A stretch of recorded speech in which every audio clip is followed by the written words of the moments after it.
If we care for classical music to not only survive, but thrive, it really must be inclusive. There are a lot of people talking about how we can diversify and how we can include. The Sphinx is actually doing it. In its 25th year, Sphinx has truly exceeded any of my wildest dreams. And I'm a pretty big dreamer. When I founded Sphinx 25 years ago, a lot of people thought we shouldn't try to build diversity in classical music. Thankfully, I never hear that anymore. And that's because of the extraordinary work and excellence that all of our Sphinx musicians bring to bear. The most important lesson of Sphinx's founding was the creation of the family. Sphinx, from its very inception, was a very entrepreneurial organization, one that's been responsive to its constituents, to its artists. Wow! Drop the mic. There are millions of kids like this in this country who do not have the resources to become everything that they could be. But fortunately, these programs are doing the job that the bigger society fails to do. I really love teaching for the Overture program.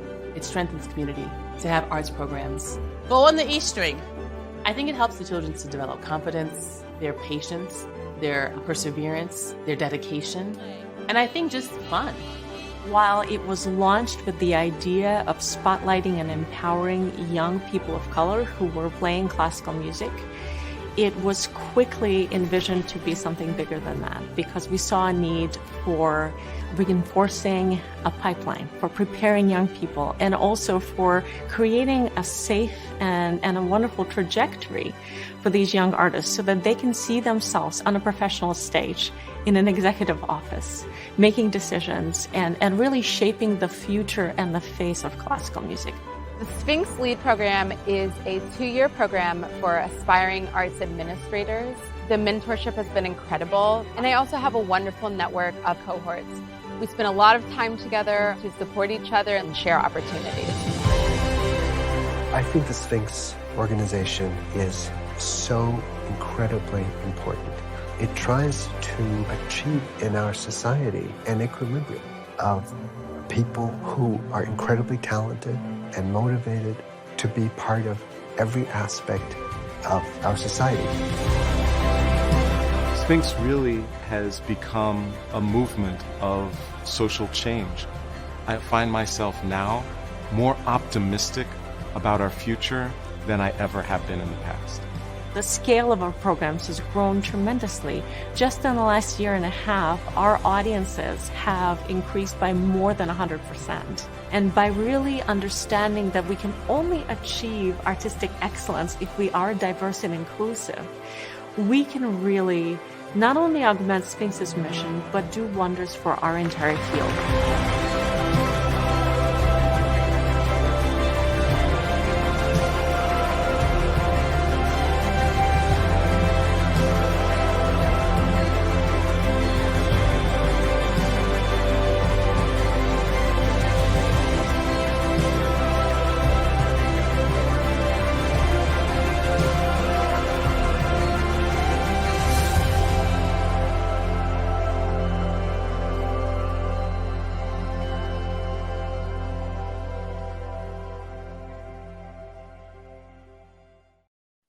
Good evening and welcome to this special edition of SphinxConnect 2022, Forging Alliances. First, I want to thank each of you for coming together to celebrate the most important aspects of our work, our artists. I recognize that it takes a special kind of courage and love for our collective mission to come together even when we have been turned around from a path we not so long ago thought led to a light at the end of a long and winding tunnel. As we each continue to walk that path, I know that you can relate to that feeling of comfort and hope, because you know you're not walking that path alone. There are people who are walking right beside you, making sure you avoid a fall, and when you need just a bit more light, they're there to shine it. So it fills me with great pride and gratitude to walk this path with all of you, members of La Familia, our Sphinx family. I must thank my incredible team who have worked tirelessly to put this week together. In fact, whether you're in a public space or your home office or your kitchen counter, I call on you to join me in making some serious noise for Abigail Venman and Andre Dowell, Sphinx's two team leads who have respectively built the largest and the longest standing convening dedicated to diversity in the arts and the one-of-a-kind Sphinx competition for young Black and Latinx string players. They, along with our speakers and artists who co-curated the entire content of this year's program, deserve our greatest praise for their perseverance and ingenuity. The team chose the theme of forging alliances long before we had to be forced back onto our screens for this family reunion. At Sphinx, we have a long-standing tradition of sourcing innovative ideas across various teams. So this one came from Lauren McNeary, our Director of Corporate Partnerships, who thought it would be a better alternative to Don't Call It Comeback, which was my idea, or Resilience 2.0. Lauren thought we should make use of this 2-year crisis to capitalize on how we forge relationships with friends and allies with the ultimate aim of holding one another accountable. Accountability is what we're after here. We are together greater than the sum of our parts. In fact, at Sphinx, all of our work is only possible because of our partnerships and alliances. During last year, our digital reach amounted to more than 60 million people worldwide because of our partners and artists who were willing to continue the mission of Sphinx and spread the word about our collective work. When I think about 100,000 people impacted by our programs annually, nearly 5 million awarded in prizes and scholarships, 300 artists served, and nearly 50 placed in American orchestras in the last several years alone, I can sincerely say that this is all possible because our partners, our allies, were willing to take a chance to step forward and to commit to that accountability. This is a historic time. Our 800 plus alumni are setting new and higher standards on stage, in classrooms, and in administrative offices every day. The talent is so abundant that we get to assemble not one, but 3 separate orchestras and a professional choral ensemble, all while our fellows at Sphinx Lead are advancing into corner offices and C-suite positions all across the nation. The time is now, and the ground has never been so fertile and ripe to sow the meaningful seeds of real systemic change. So long after the impact of today's incredible plenary artists, but before you depart SphinxConnect 2022, I urge each of you to forge at least one new alliance, one partnership, one concrete new connection, which will empower you to in some way do better than you had done before you arrived here. I realize that this shift that has temporarily silenced many of our artists and stages may not fill all of us with hope. But an old pearl of Ghanaian wisdom tells us that no matter how long the winter, spring is sure to follow. So let me say just a few words about one of our plenary guests tonight.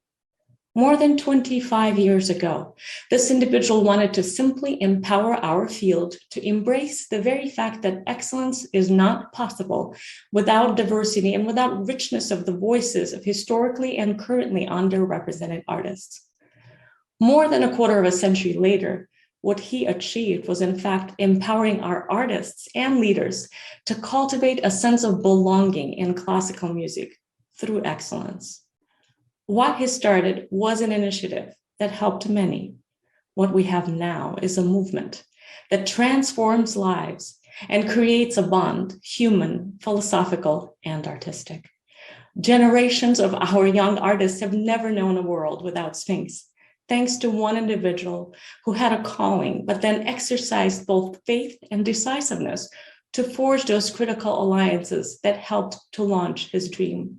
So now it is my honor and pleasure to introduce to you this artist, educator, cultural entrepreneur, my life partner, and the founder of the Sphinx organization, Aaron Dworkin.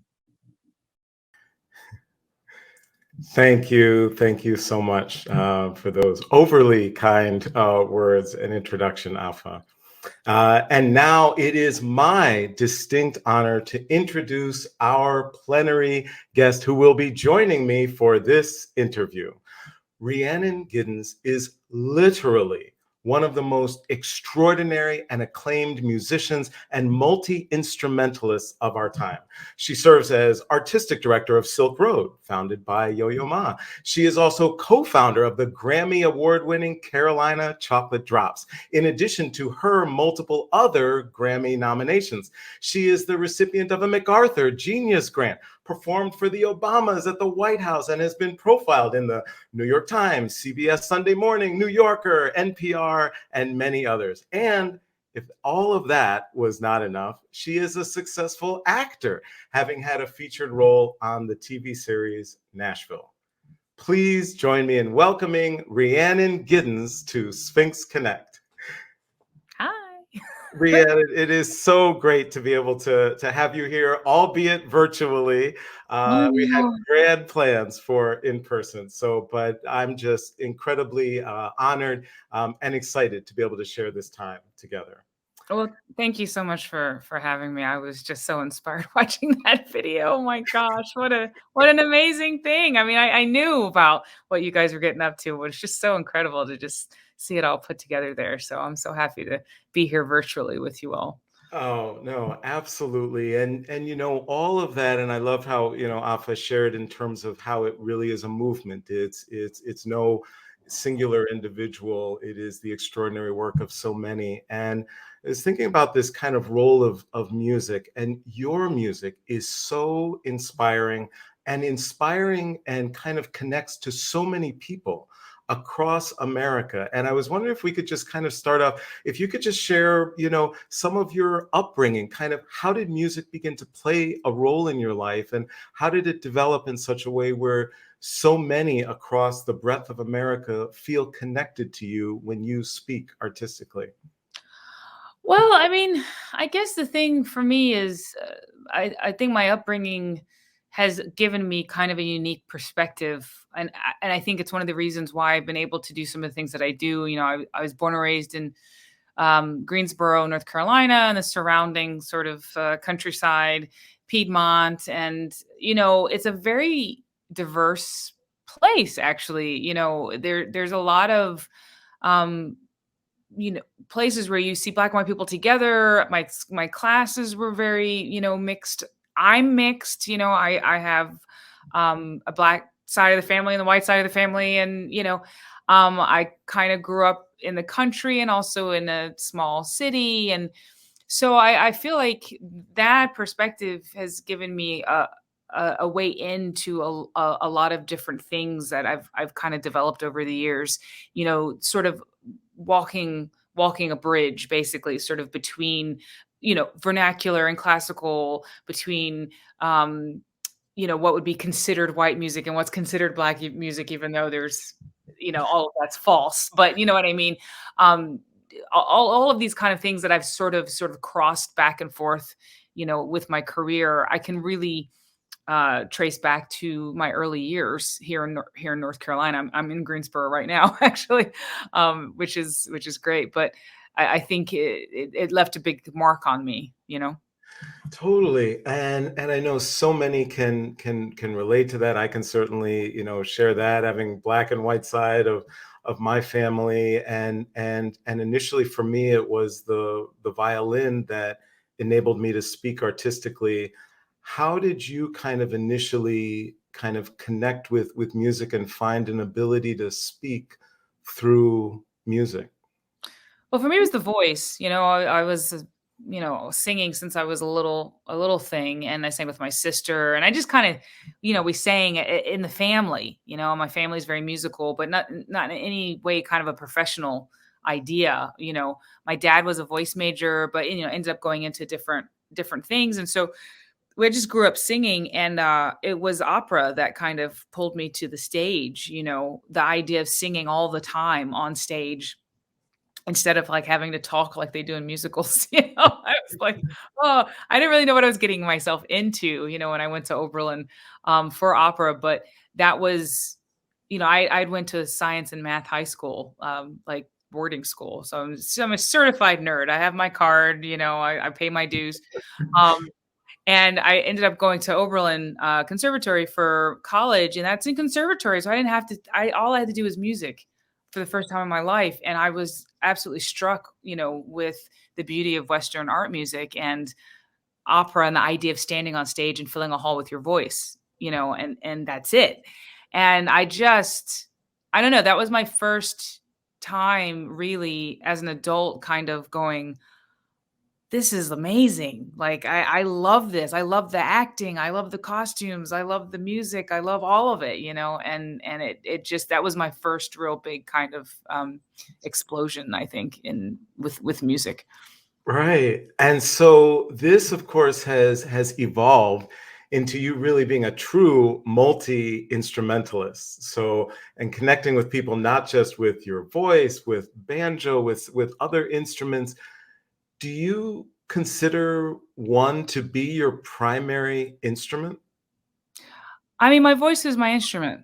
Mm-hmm. You know what I mean? That's my instrument. I can put me on stage with just me and my voice, and I'm okay. I'm good. Like, I still get stressed out when I have to play instrumental music. The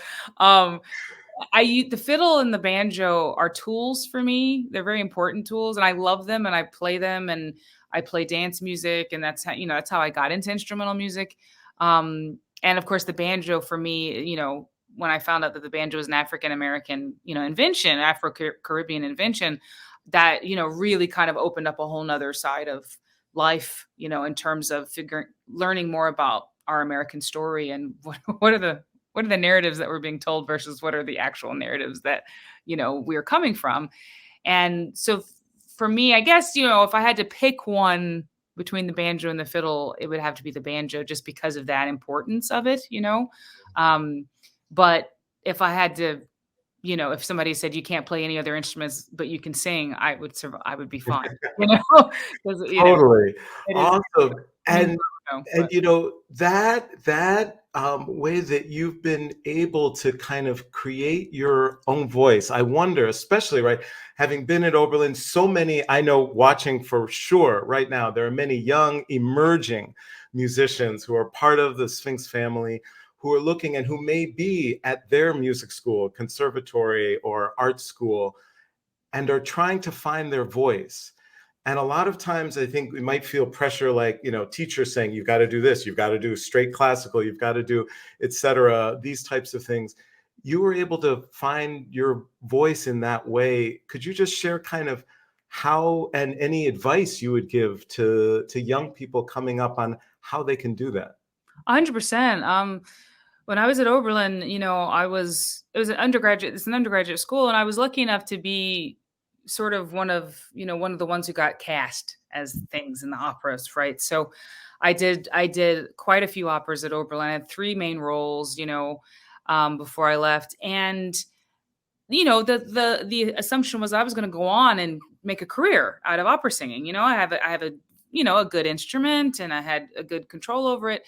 But I was kind of like, I was a bit burnt out at the end of Oberlin because it had been, I didn't even know how to read music or anything, so it was just like a real intense, like I tend to go hard in, so that's all I did for 5 years was all of that. And I didn't even go to parties really.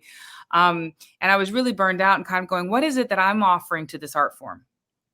So that's the question that was in my head. It was like, there's a million other sopranos out there, light lyric, coloratura sopranos who could, do what I do or way better than what I'm doing. So what am I offering to the art form that's worth me giving everything to it, And so I didn't know what the answer was to that. And so I went back home and sort of had to think about that. And as I was sort of figuring that out, I started, following other interests and other musics. And I fell into contra and square dancing and found the banjo and the fiddle. And, it was so interesting is that, I did a year of grad school, but I just kind of finally went, I shouldn't do this if I don't want to do just this. I need to follow my heart, which was kind of going into folk music. So, 18 years passed between the last time I was on an operatic stage, at school at UNCG, and then this past January, like a few days ago, when I did Porgy and Bess here in Greensboro for Greensboro Opera. And what's so interesting is when I think about those intervening 18 years, and, you know, it was really hard to like sing an entire opera after so long, almost 2 decades, you know. My body was like, what are you doing to me right now? I managed it with a lot of help, and I'm, you know, proud of what I did, but also, you know, it took a village. Everybody was incredibly supportive. But the intervening 18 years, what I realized is that I know what I have to offer now.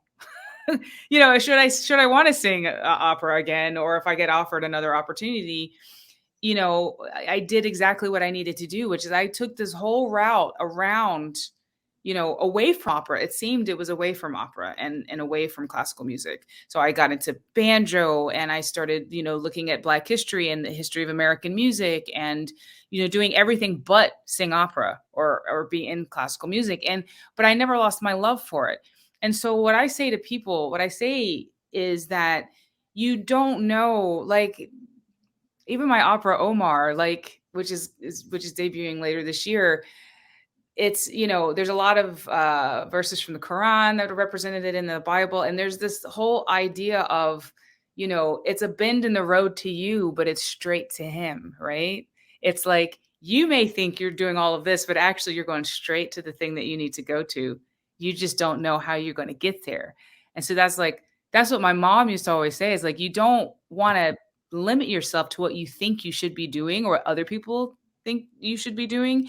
You want to find the thing that is in here, you know, and we don't always know what it is right off the bat. That's the thing, you know, sometimes we have to flounder around, we have to kind of, but the more that we do that, the more we hone kind of what is making this spark, you know, and then we end up in the place where we couldn't have imagined. I couldn't have imagined this 18 years ago, you know, but Right. like now that I see it, it's all laid out in front of me.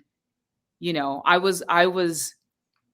been asked to do, you know, aria code or, you know, this production, not because I was the best opera singer in the room, but because of the other work that I did, you know.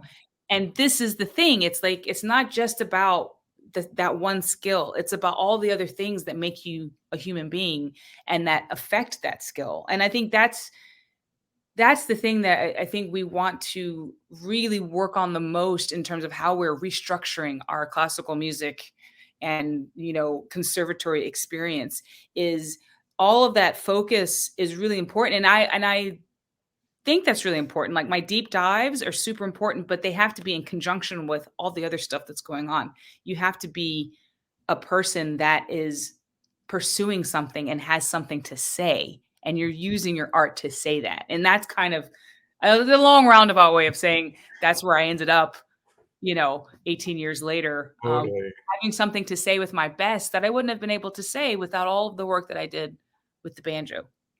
Right. Absolutely amazing. And I think it's so key about what is it that a lot of times we can get caught up in just the mechanics of our artistic discipline, as opposed to what is it we're trying to say through these, you know, very hard trained mechanics.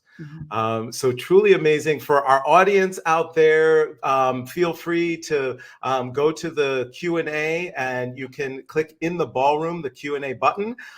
So we will open it up to questions in just a couple of minutes. And I wanted to, you know, because you mentioned this about, right, of course, about, you know, what it is you have to say.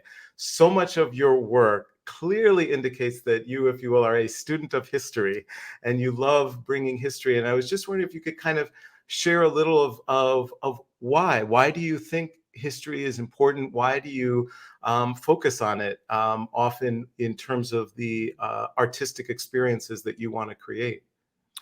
You know, because you're not surprised that the, you know, Capitol was assaulted last year, when you know that in 1898 there was a coup in Wilmington, North Carolina. You know what I mean? It's like the history. I mean, it's a cliche, but what's past as prologue is absolutely true. And so when we know our past, we can actually see things coming, you know, and maybe head it off, or maybe just, like, you know where to hide in the bunker while it's happening. But it's like, for me, the dig more I dig deep in history, especially the history of American music, which is basically the history of America. Like it's just a reflection of what's going on in the culture, right? What happens in the music. The deeper I go, the more clear I understand what's happening now. Right. Because the divisions that we see now, none of this was overnight. This was all things that have been hundreds of years in the making. And so the more that we clearly look at these things that, people have not wanted us to know, which is why I've been so obsessive with the banjo, because I'm like, this is a massive thing, an instrument that was invented by Africans, right, in the New World, and for 100 years only played by, people of African descent, right? And it becomes this huge, incredibly important American instrument. And to have that shift so far to that people think that it was always a white instrument invented in the mountains of Appalachians, that's a huge shift. And it's more than a footnote, right? So I mean, the whole reason why I got into it is because I kept going, but why don't we know this? In whose best interest is it that we don't know this? And the answer is always the people who want to keep us apart, right? The people who want to keep us at each other's throats, people who want to keep us going, oh, we're actually different.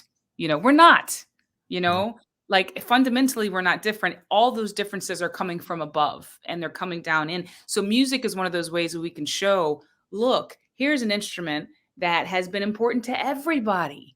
But if we knock out this, then we kind of, let them tell the narrative of, well, we've always been in this lane, and, we have nothing to do with each other. Anyway, I couldn't talk for days on that. Oh yeah, no, absolutely. No, it's amazing. And it really is so critically important. And it does seem like so many people want to create these divisions, and music can truly connect us.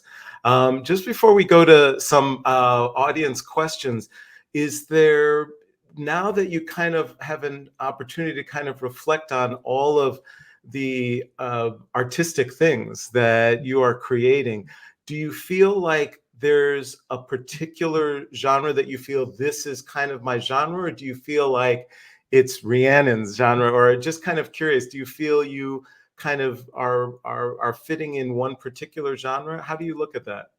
I hate genres. And I understand why we have them, but it really is, I delight in knocking them down. I actually love going from one completely disparate thing to the other. I love having just done Porgy and Bess, and we're going to do a ballet this spring that my partner and I wrote a couple of years ago, and then I'll be touring for my folk record, and then I'm making a country record. I mean, I think that we have been shepherded into genres too much. I think if you look at American history, American cultural history, where we thrive is when it's all thrown together. And that's kind of the way it's been, until the recording industry, and then sort of, everything goes into a box. But even you could see a show and you'd have an opera, somebody singing opera arias, and then next to them was somebody playing banjo, and then next to them was like, it was a much more of a mixed scene, and I think that the more that we can get back to that, the more everybody's enriched, because also with genres is there's this separation, and there's this idea of the musical theater kids, and then the opera kids, and then the bluegrass kids. And it's kind of like when we blur those lines and people are learning from each other, it just enhances everybody and it just strengthens everything. And so wherever I can do that, I do it just because of principle, but I love it. I love going from one to the other. That's just my thing.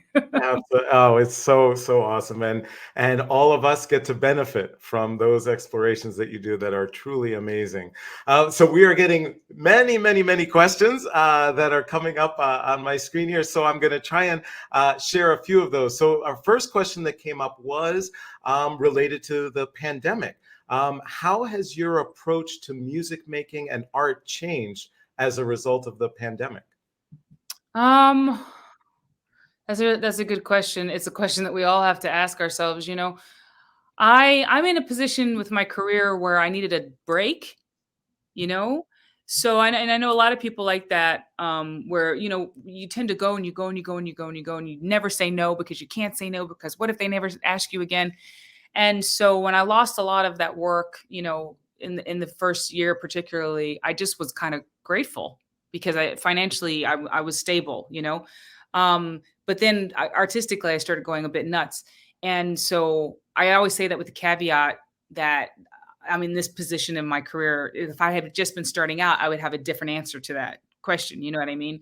And I always want to say that because we need to, I think when we're established artists thinking about, I did pretty good through the pandemic. I go, what if this had happened right when my first record was coming out? What if this had happened right when this, all these pivotal points that have gotten me to where I am now. So I just think it's really important to remember that for people who aren't in those positions of privilege.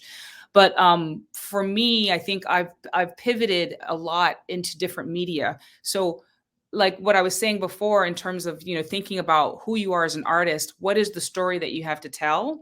It doesn't have to just exist in one media, right? One medium. So, now I've got kids books that I'm working on are coming out. I'm doing a video series. I'm working on a radio series. I'm working on a podcast. It's kind of like, but it's all the same story. You know what I mean? It's all variations of the same kind of uncovering these sort of hidden aspects of American music that tell us who we actually are, that has been one of the main things that I've done during the pandemic because I just simply couldn't go perform. So I was like, well, where can these things actually live without me? Where I make them one time and then they exist beyond. And now I'm kind of going, ooh, how much more can I do that? And do you see it influencing now as you look forward that there may be certain things that even hopefully once the pandemic really does subside, that you may that may permanently kind of change for you in terms of that you've kind of learned from this experience?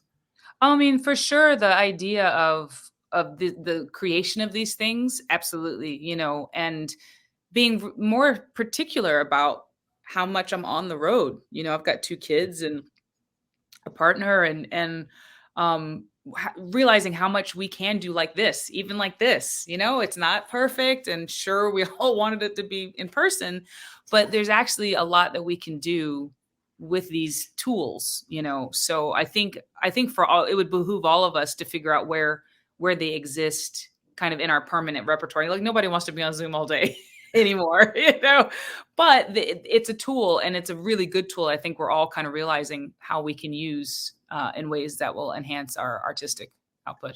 Totally. So, and this kind of ties in a little, another question that was out there is what are some of the projects or initiatives you see happening right now that excite you?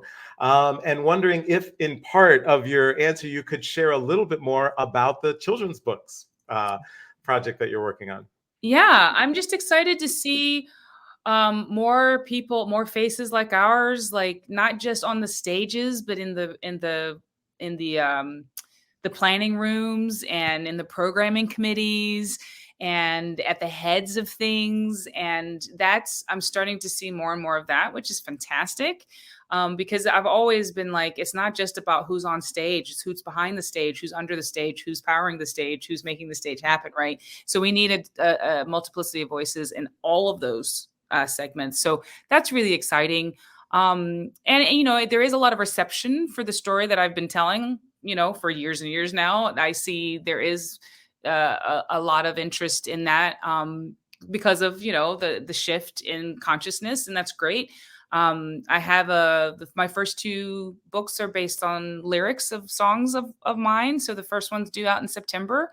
It's called Build a House. And it's one that I did and performed virtually with Yo-Yo Ma for Juneteenth.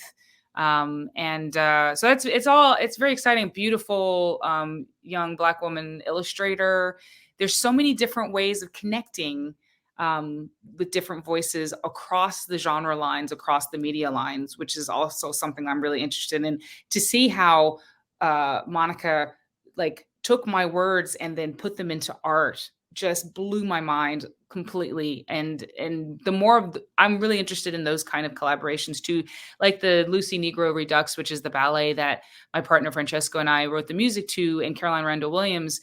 it's a book of her poetry that inspired the head of Nashville Ballet. And it's like, that's a poet and a Black prima ballerina and myself all on stage at the same time, you know? And so how do we cross these lines and bring each other this kind of enrichment of dealing with some of these cultural stories? Totally. So we are getting tons of questions in. Thank you all. So another question, this is kind of, about how has it been like to deal with the field? They ask, what kind of resistance have you faced from orchestras and other traditional power holders to your vision of what belongs on stage, and what has worked for you to break through that resistance? Look, I don't have any stories of so-and-so wouldn't let me do this because it was too Black or wouldn't, but I don't have any of those stories. My life has been so much of, I believe so much in what you put out comes back to you, and you just don't know how it's going to happen, and you can't put it on a time scale. You know what I mean? And it's not to say that people who've gotten things like that deserve that, or that they're putting them out. I'm just saying in my life, I've just those kind of experiences of working with the right orchestra, with the right conductor and the right, just kind of happen for me. And I can't really speak to some of the difficulties that people I know have had and they shouldn't have to have. But even in the face of that, you have to keep finding your tribe, and you have to keep putting that energy out there so that, the right connections will come. And it's not always happened like that for me, but I've seen it enough to go that is just something I believe in, in terms of when the right partner shows up. It's just recognizing those partners, they're there, they're out there. It's just recognizing them. So I can't really tell a lot of stories about pushback that I've had. I've been very lucky. I've been very lucky, and I just, it's not to knock anybody else's experience, because I know people have had them. And part of what I'm trying to do with my opportunities is to ensure that there are less of those things happening, so I try to make the most out of what I'm given to do. And just to follow up on that a little bit, because I'm also a big believer in luck, but but Seneca said luck is when preparation meets opportunity. And I know you are very, very prepared when you enter into situations. And I was just wondering, do you think a part of you having to not necessarily face as much of that is potentially two things that come to my mind, but I'm curious if you might agree or disagree. One, that you are so clear about what you want to say artistically and the way that you're going to say it, and that in some ways, whoever's collaborating or partnering, or say, an orchestra, they know that in terms of collaborating with you, you're very clear on that, and it makes them reticent or hesitant to in any way try to, because they're like, she knows exactly what she wants to bring. We should almost follow her lead. And second to that, this sense that that the decision making you make as to who to partner with, that you mentioned, that if there was going to be that kind of orchestra or collaborator, your decision making process helps you vet against that. So hopefully you're just never in that situation. Are either of those, do you think, 100%. And I think that is why my situation has been what it is, because I have been very clear for a very long time to an obsessive amount. And I'm sure that there's been opportunities that I haven't gotten because they're like, oh my God, we don't want to deal with that banjo girl. She's going to talk about minstrelsy. Jesus, but I've just been really like, I just don't care. And I think that's been my thing, is I'm going to say what I got to say, and I'm going to do it in a diplomatic way. And I'm going to figure out when to say, all that stuff. But I think people who are drawn to me know that's what I'm going to be about. So why would they come to me and then say, no, you can't put that on stage? So I think what you're saying is absolutely true. I think because I've just been like ringing the bell, like, so annoyingly. But on the other hand, that also kind of weeds out people. You know what I mean? They're not going to approach me and be like, wait a minute, you're going to talk about this? It's like, what, did you not, read my bio? So, I do think that the clearer you can figure out, the clearer you can make your story, or you can find your story, the stronger, and clearer that you can make your thesis statement, as my mom always says, make your thesis statement strong so you know what it is. And then, I think it does attract people who see that and they want to support it. Awesome. Awesome. So many questions are actually coming in about Porgy and Bess and all of that. So I thought I'll take a couple of them into one. So one relates to, given the controversy surrounding Porgy and Bess of late, how have you calibrated the issues of racial stereotyping of the roles? How do you think about that? And another question just about your vocal preparation for Porgy, given so many years and in other aspects, so if you could speak to both of those, that would be. Oh my gosh. Well, I'll talk about I never gave much time to Porgy and Bess. I had never seen it. And I finally saw it a couple years ago. I did, my podcast did an episode on it, and I started, learning a little bit more about it. And then this opportunity came to do it. And I've always wanted to be in the club of Porgy and Bess, because every Black singer in the world has done Porgy and Bess. You know what I mean? And I just heard about it so much, and I just wanted to know what's it all about? Why, what is this thing that I feel, And so that aspect of it was absolutely incredible. And I feel like, because I also didn't want to be like, I can't dog something that I don't know, so this is an opportunity to know it inside out. And I kind of walk away from it with a lot of respect for Gershwin's music. Absolutely. And, as a historical kind of archivist and sort of digger into things, I talk about minstrelsy. So Porgy and Bess doesn't bother me. Like, I read the play, like I'm not going hiding under a rock. Like, I've read way worse stuff when I'm looking at the minstrel, tradition. But why do, it's not so much why do people keep casting, keep putting Porgy and Bess up there? Why do Black singers keep doing it? Right? This is the question I wanted to answer by doing it. And I realized as I was in it, I was like, there's these aspects of Black life that like Gershwin got. You know what I mean? Like, musically, it's just like, I'm up there. I'm like, the audience isn't even there. I'm like, we're doing this for us. It was fascinating. Like, we're having church right now. Like, oh, y'all watching? Whatever. Like, you know what I memean? It was so interesting. And I still have so many thoughts about it and the place that it has, because one of the reasons why I, wrote Omar when I was given the opportunity with my co-composer, Michael Abels, was to put another opera about the Black experience out there that was actually written by Black people. You know what I mean? As a kind of a counterbalance to Porgy and Bess.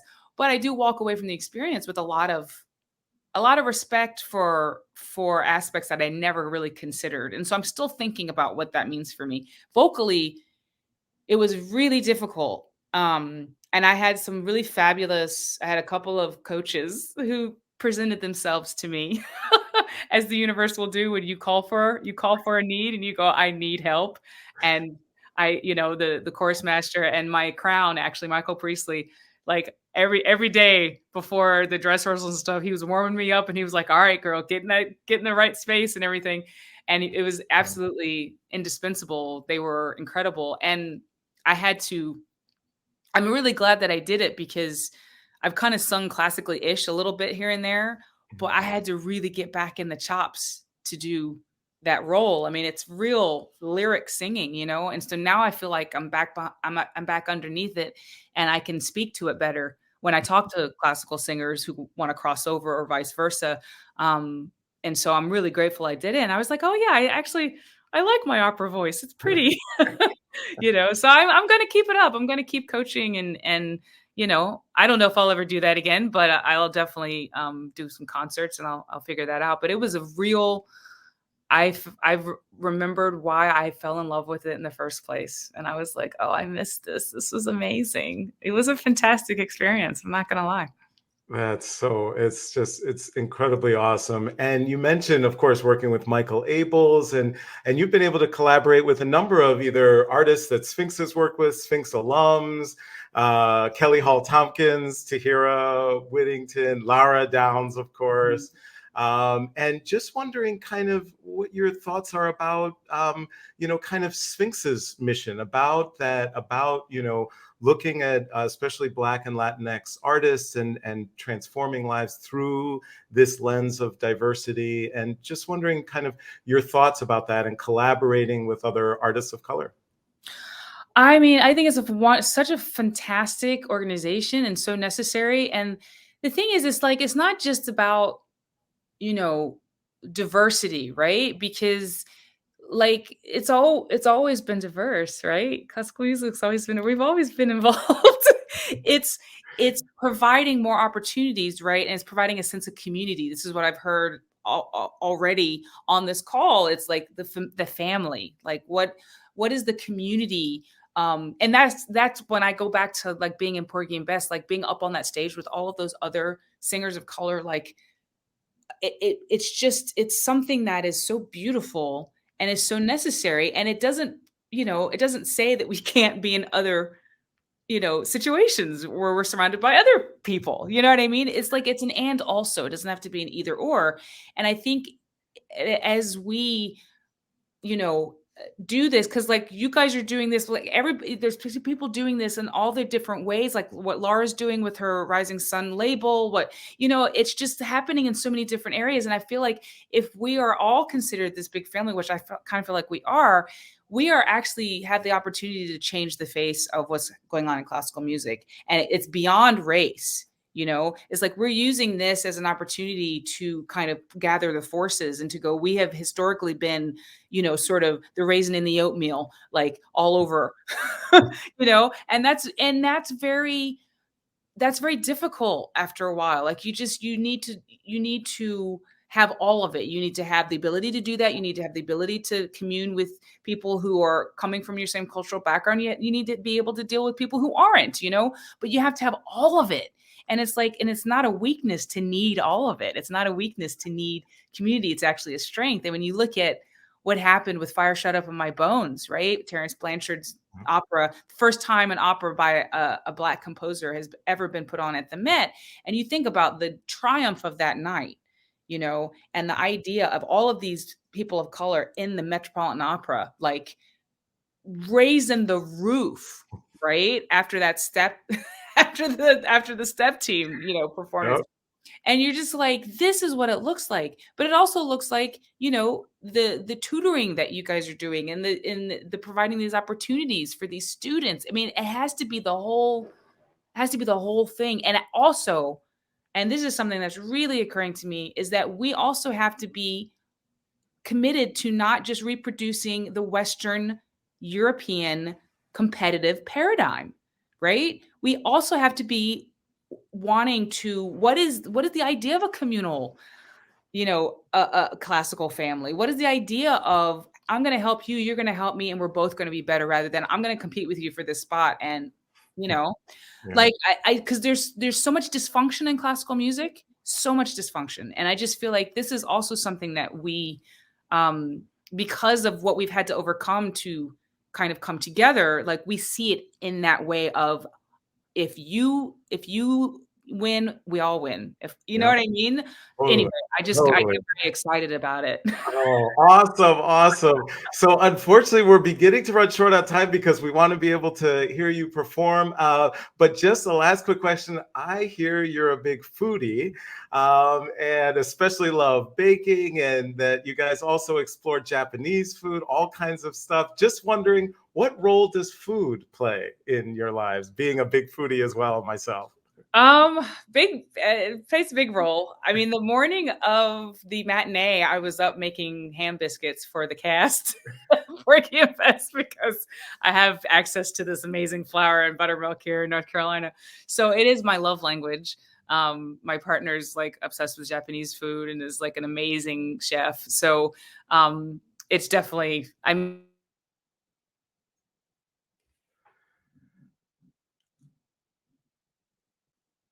Oh, I might have just lost you there for a second, Rhiannon.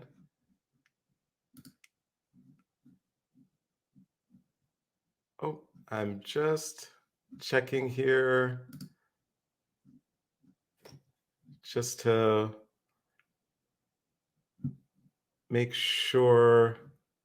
Oh, so we might have lost Rhiannon for just a moment, everyone. So while they check on that and get her back online, I would just share with everyone that we are about to. Oh, there she is. Rhiannon, can you hear me? Oh, so while they're bringing her back, that's so great to hear about food. Many of us I know at Sphinx are big foodies, and so I was about to ask her, and she's going to do our performance with Francesco of "Calling Me Home." And one of the things I can do is just share a little background. She'll be doing that performance with Francesco Turrisi, who is a close artistic collaborator with Rhiannon. They have their duo album, There Is No Other. He himself is a Grammy-nominated multi-instrumentalist as well, including piano, accordion, harpsichord, organ, cello, banjo, many others. So I think it's going to be just a phenomenal performance. And one of the things that I was going to kind of ask her and talk about is this aspect of kind of what the song means to all of us. So traditionally, Rhiannon. Oh my God, this is like, if we're back in the pandemic time, it's just like I had a 24-hour window on my hotel internet, which I didn't know it literally just ended. I didn't even think, anyway, I'm so sorry. No worries. It has, of course, happened to all of us. So no worries at all. And of course, it was great. And I continue to tell people about how big foodies we all are at Sphinx. So, and I shared a little actually about Francesco's background because I was about to ask you about Calling Me Home. And it's one of my favorite works, if I could even possibly choose one. So many that you do, but just wondering if you could just share a little with us about kind of what Calling Me Home, kind of how it came about, what it means to you. Well, it's we named our record after the song, and it was, people ask like, what did you do artistically during the pandemic? And that was one of the things, is that we, after not being able to perform and realizing how important emotionally being on stage was for us as artists, we needed to make something, when we were kind of stuck inside. So we went into this farmhouse on a working farm studio in a working farm in Ireland, and we made a record. And the song that kind of became the centerpiece of it, I guess, the one that kind of really kept coming back to me when we were doing these streams, we were trying to do these concert streams, was a song by Alice Gerrard, who lives in North Carolina. It's called They're Calling Me Home. And in the midst of all of this, people dying and not knowing what was going on, and us actually, Francesco and I being in Ireland, not being able to go to our original homes. Like, I couldn't get to the States to see my family. He couldn't get to Italy to see his family. And so home just kind of took on a lot of different meanings, over the course of making this record. And that's this song in particular, They're Calling Me Home, it's just I think it's one of the most beautiful songs that I know, because of the way that it just so beautifully talks about how natural death should be. You know what I mean? The idea of when it's your time to go, you go. And we all are going to do that one day. And so many people didn't get to do that over this pandemic. Their lives were cut too short, and they didn't get to have that moment of being with their friends and family going, I've had a great life. It's time for me to go. And so I was just thinking about how important that is. And then also just, we were both being called home a lot during that time and not being able to go. And that's one of the reasons why we were making food from our homelands, because it was making us, it was a little tiny bit of, trying to feel better. So that all of that went into making that record. Oh, well, as we transition to that performance, Rhiannon, I can't thank you enough for joining us here at SphinxConnect, sharing your story, your life, and now your music, which I think really helps us all, see a world in which we live in a more empowered and a more evolved way. Thank you so much for joining us.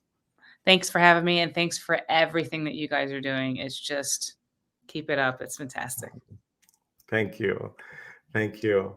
So in Calling Me Home, Rhiannon really captures, as she shared, this sense of those who are about to pass on and those who are kind of returning to their roots. And I think all of us will probably think of people that we've lost, and especially as we think in terms of Sphinx. Since last we were live together in person 2 years ago, we've lost all too many, including the conductor of the very first Sphinx Symphony concert over 20 years ago, Michael Morgan. And this song makes me reflect on him and so many others. It makes me reflect on the last dinner that I had with my own adoptive mother as she knew she was passing. It makes me think about Afa's dad, whom Afa and I heard that he was going to be called home as we sat at the Sphinx semifinals in Rackham Auditorium. And it makes me think of my birth father, who I lost this past September 11th on my birthday, and all of those who we've lost to COVID. And I should share, unacceptably so, especially in communities of color. Today, there would be more than 50,000 African Americans alive if we perished at the same rate as white people from COVID. So the disparity and the reality that we've been impacted in so many ways, including in the Sphinx family, is truly profound. But also, I think that life, like this song, is not just about that journey, but the journey home, like Rhiannon was sharing, and coming home to our community, to our art, and to places like SphinxConnect. And originally, this conference started as SphinxCon, which was really just about bringing industry leaders. And then Afa, as she took the leadership of Sphinx, she transformed that aspect into making the conference about us, about our community, and renaming it SphinxConnect, developing things like all of the Sphinx Fellows and so on and so forth. And in that first year that it became SphinxConnect, I had this overwhelming feeling that I had been called home to our community. And so for all of those reasons, it really led us to think that Rhiannon performing this particular song would be a perfect way to bring us all together as we're called home to SphinxConnect and engage in what will unfold over the next several days. Ladies and gentlemen, Rhiannon Giddens and Francesco Turrisi performing Calling Me Home.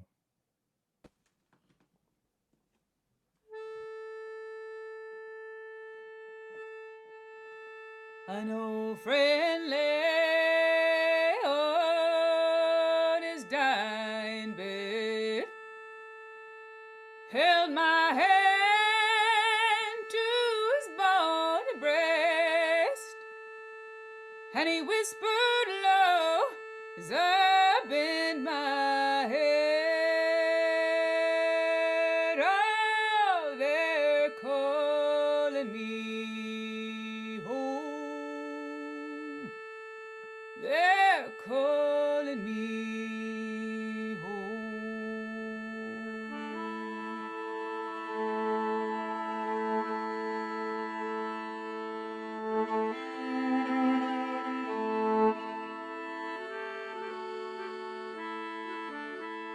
My time is come to sail away. I know you love for me to stay, but I miss my friends of yesterday. Oh, they're calling me home, they're calling me home. I know you'll remember me when I'm gone. Remember my stories, remember remember my songs. I'll leave them on earth, sweet traces of gold. Oh, they're calling me home. They're calling me home.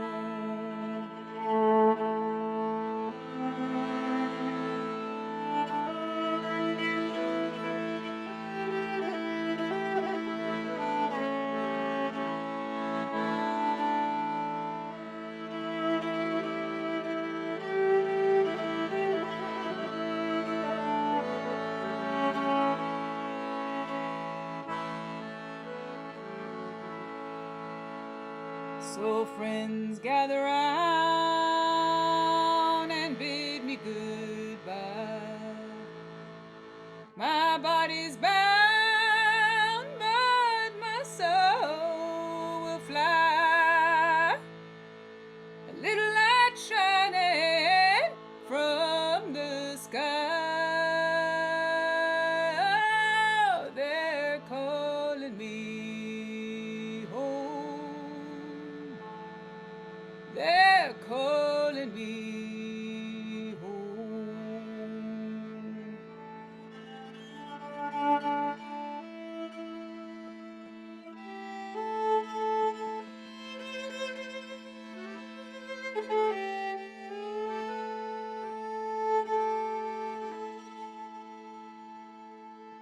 My time is come to sail away. I know you love for me to stay, but I miss my friends of yesterday. Oh, they're calling me home. They're calling me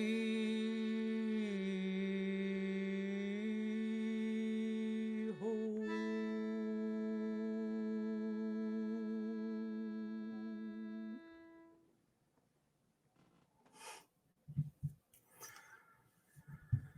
Rhiannon, Francesco, thank you so much for sharing your talents, your stories, your lives with all of us.